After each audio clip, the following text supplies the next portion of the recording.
In the American South, there is a saying, "To kill a mockingbird is a sin." Because the mockingbird has a beautiful song.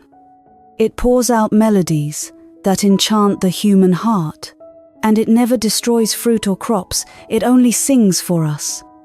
To kill such a bird is a sin, and to make a mockingbird die beneath the gun barrel of prejudice, bias, and narrow judgment, that too is a sin. In our own lives, there are so many mockingbirds. In the world we live in, because of differences in geography, gender, profession, interests, and because of habits of thinking and prejudices that exist everywhere, there are mockingbirds all around us. Like the classmates who are bullied at school, the colleagues who are isolated at work, the kind people who help others and are accused of having selfish motives. Somewhere, people from the provinces, from rural areas, many people in the LGBT community are still being worn down beneath the biased gaze of a world full of indifferent and numb human beings. In many families, the wife must behave this way or that way, and children are not allowed to judge adults. And even you yourself, how many times have you been hurt because of other people's prejudice and narrowness? The classic novel, To Kill a Mockingbird, begins right from its title in telling readers a profound truth. You never really know a person until you climb into his skin and walk around in it. In the story, the main character and narrator is a little girl named Scout, who lives with her brother Jem and their father Atticus. The author chose the point of view of a child because she wanted us to understand that all the distortions in this life must begin to change with education.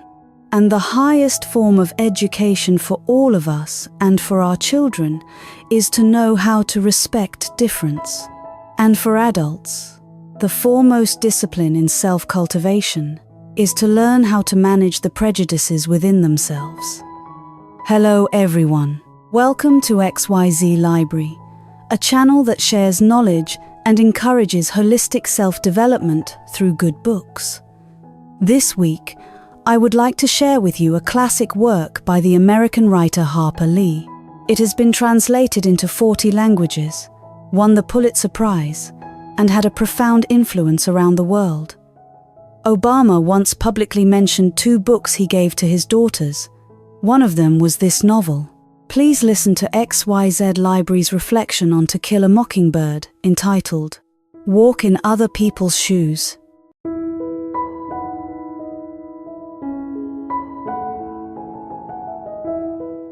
Have you ever killed a mockingbird? An evil soul living inside a house. That is what the people of Maycomb say about the strange Radley. The Radley house is always tightly shut, while people in this town close their doors only when winter is bitterly cold or when someone is sick. Radley never comes outside. All the children are terrified of him. Jem even describes him as 6 feet tall, eating raw cats, with a scarred face, yellow rotten teeth, bulging eyes, and drool always running down his chin. But the funny thing is that none of the children has ever actually seen Radley. It is the prejudice of the adults around them that causes the children to unleash their imagination in such a completely subjective way. In that dull summer, the children keep inventing all sorts of games to pass the time, and they repeatedly try to sneak into the yard of the strange Radley in order to lure him outside. Yet what they experience there is nothing like the rumors. The road in front of the Radley house is the only path they can take to school. The children discover that Radley often leaves little gifts for them in the knothole of the tree, beside the gate, chewing gum, medals, carved figures. One day, Miss Maudie's house catches fire. Scout and Jem stand watching the townspeople fight the flames. When they get home, they are stunned to realize that a blanket has somehow been draped over Scout's shoulders. On another occasion, when the children secretly sneak onto the Radley property, Jem is discovered by Radley's brother and runs in panic. Unfortunately, his pants get caught on the barbed wire fence, and he has no choice but to leave them behind and run. The next day, in the tree hole, those torn pants have been mended and folded neatly. It is Radley who silently performs such warm acts of kindness. No one knows that when he was young, Radley made a mistake and was confined in his house by his family for 10 years. From then on, he grew accustomed to living alone, accustomed to replacing words with an awkward smile, instead of speaking in cold, flat tones. Simply because he did not live according to the majority's way of life, Radley was branded as an eccentric by the world. Have you ever thought someone was strange? Have you ever, because of another person's difference from you, felt cold, irritated, angry, resentful, or hateful? A philosopher once said, "Most of us oppose prejudice, but all of us have prejudice." We always think that we ourselves are not narrow-minded toward others. We believe prejudice takes root only in the minds and hearts of stupid or wicked people. And yet, in truth, every one of us carries prejudice to some extent. The philosopher Socrates compared human beings to prisoners looking at the world from inside a cave. Their bodies are bound, and the world can only be guessed at from the shadows cast upon the cave wall. They believe forever in what they see there, until they step outside the cave and behold the sun, and only then do they realize how partial their earlier thoughts were. And so, when faced with difference, when disagreement arises, when someone thinks, acts, or expresses himself in a way that does not match your own expectations, please remember that you yourself are also living inside a cave, and other people are prisoners just like you. Only when you understand that at any moment, you too may carry the murderous intent to kill some mockingbird, will you truly begin to test your own character. Only when you do not judge too easily will you recognize the narrowness of your own thinking and begin to respect difference. One of the great thinkers of classical German philosophy once said, "I respect every independent mind, although there are some I do not actually approve of." To understand others is a kind of compassion, and to manage one's own prejudice is the highest lesson of self-cultivation for every adult.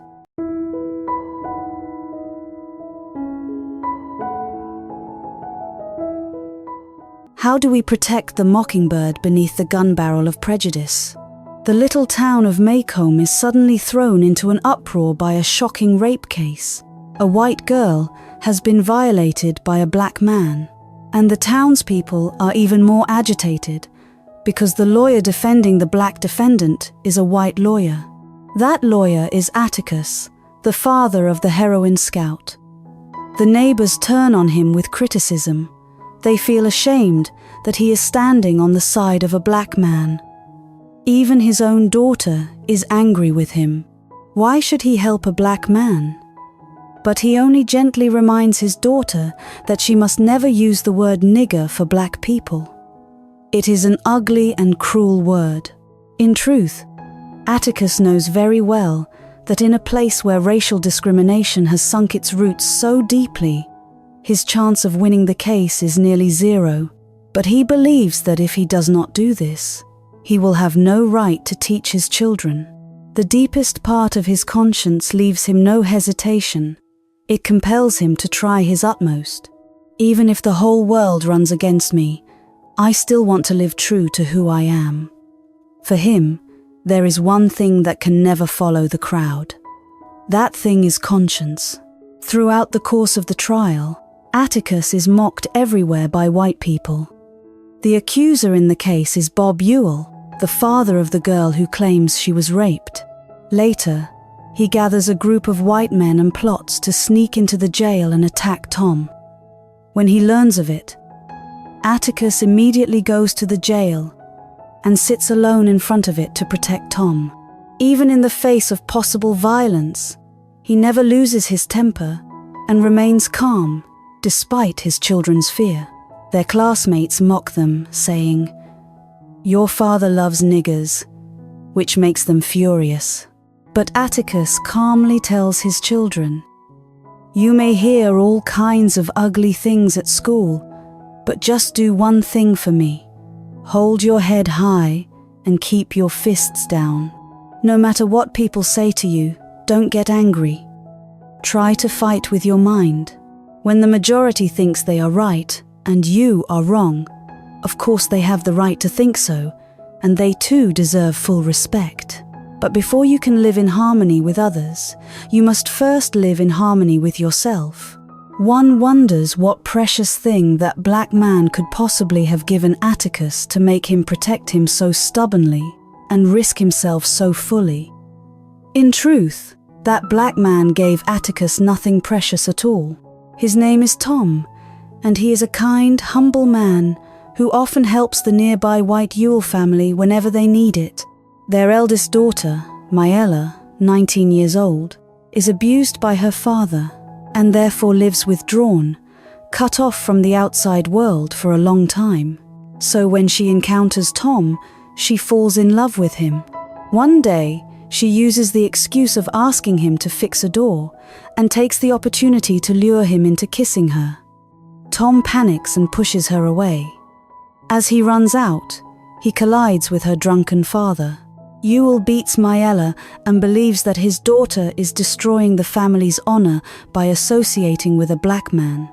Afraid of public disgrace if the matter comes out, he threatens his daughter into accusing Tom of rape and claiming that he inflicted the injuries on her face.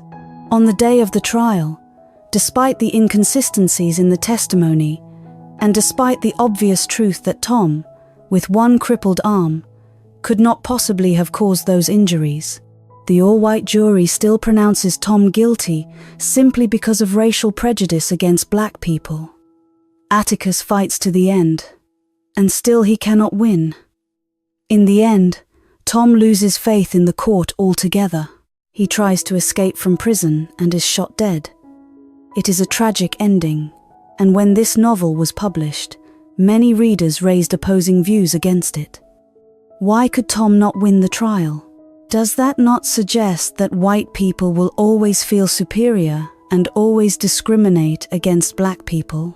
But we need to understand the painful truth that at that moment in time, the prejudice in people's hearts was piled up like a mountain, and no matter how hard one tried, it was terribly difficult to break it apart.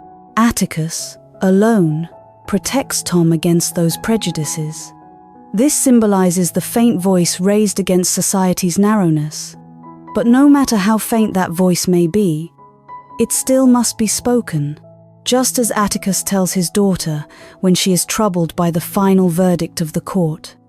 Someone on that jury recognized that Tom was innocent, and that is progress.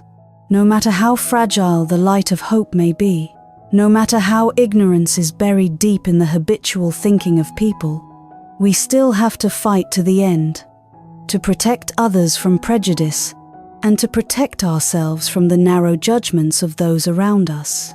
Though Tom is gone, Atticus's conscience, courage, and integrity cause more and more white people to support him, and black people to love and admire him deeply. And you will come to realize that in order to save ourselves and other mockingbirds from such narrowness, we must first know how to manage the prejudices within ourselves.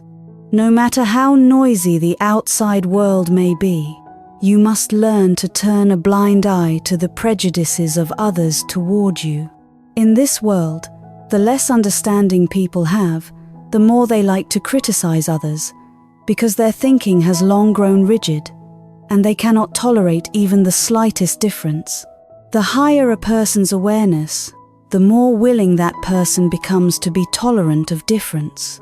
And only when you respect difference, respecting other people's opinions, choices, and desires, can you possess a steadfast heart that is not shaken by the prejudices around you. Then your inner life will become calm like a river, capable of containing all differences.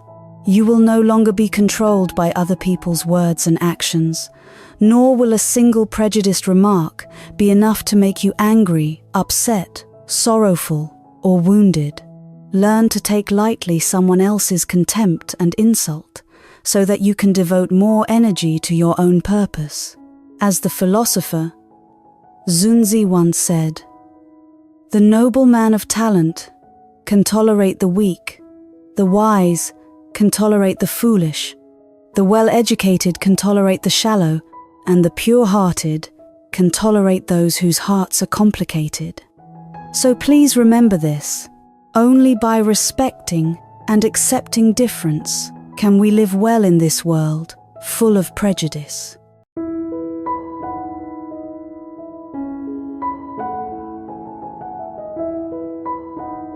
And the second thing we need to do is to begin with education. Psychologists have demonstrated that prejudice is a thought pattern hidden deep inside our minds, formed and shaped by family, relatives, school, and the environment in which we live. In the book The Diamond Cutter, the author points out that in truth, definitions of a person, a thing, or an object are often living and neutral. They do not possess fixed meaning in themselves, but people constantly assign different qualities to them. It is human beings' subjective judgment that determines whether something is seen as good or bad. There is a story like this. A white mother and her child hail a taxi driven by an African man. The little child asks, "Mom, why does the driver have skin that's different from ours?" The mother smiles and answers, "God created people in different colors to make the world colorful." The black driver is deeply moved by hearing this. And when they arrive, he firmly refuses to take the fare and says with emotion, "When I was little, I once asked my mother the same question, but my mother told me that we were black and that our fate was lowly. If my mother had answered me the way you did, I might have become a different person today." That is the effect education has on a human being. In the simplest sense, it determines how a person sees things, and more broadly, it determines the shifting course of an entire life. Like the father Atticus in this story, he calmly and patiently educates his children, helping them gradually strip away the colors and sounds of prejudice from what they have seen and heard, so that they can begin to understand. Difference is not what is frightening in this world. What is frightening is the narrowness and arrogance in human thought. In the three-body problem, there is a very famous line, "Ignorance is not the greatest obstacle to survival. Arrogance is."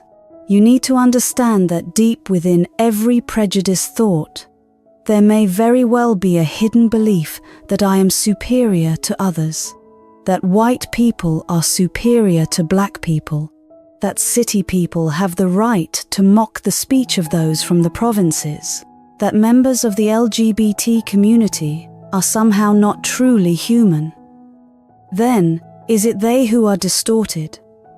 Or is it simply that you are looking at them through a crack in the door?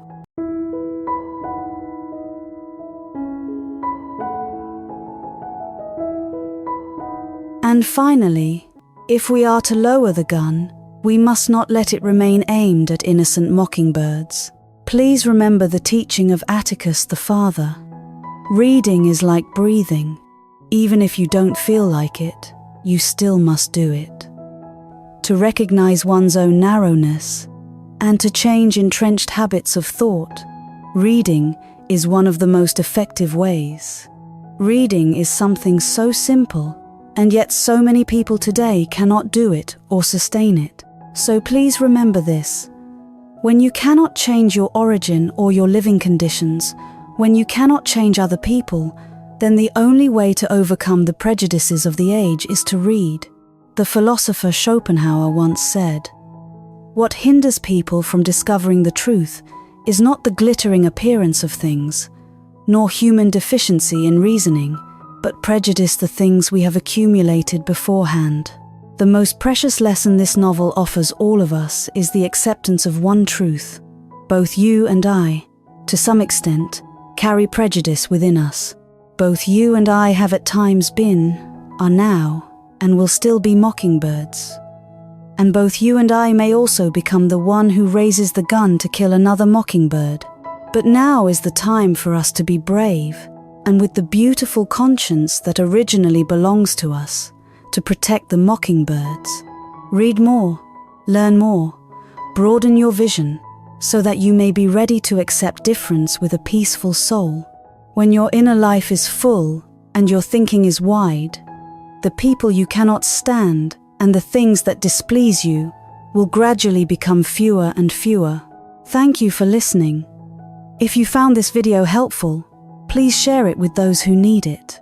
And do not forget to read and reflect on this classic novel for yourself, so that you may draw out your own understanding and lessons from it. And do not forget to support XYZ Library with a like, hit the follow button, and turn on the notification bell so you can watch my newest weekly videos. Once again, my sincere thanks to all of you. See you again in the next videos.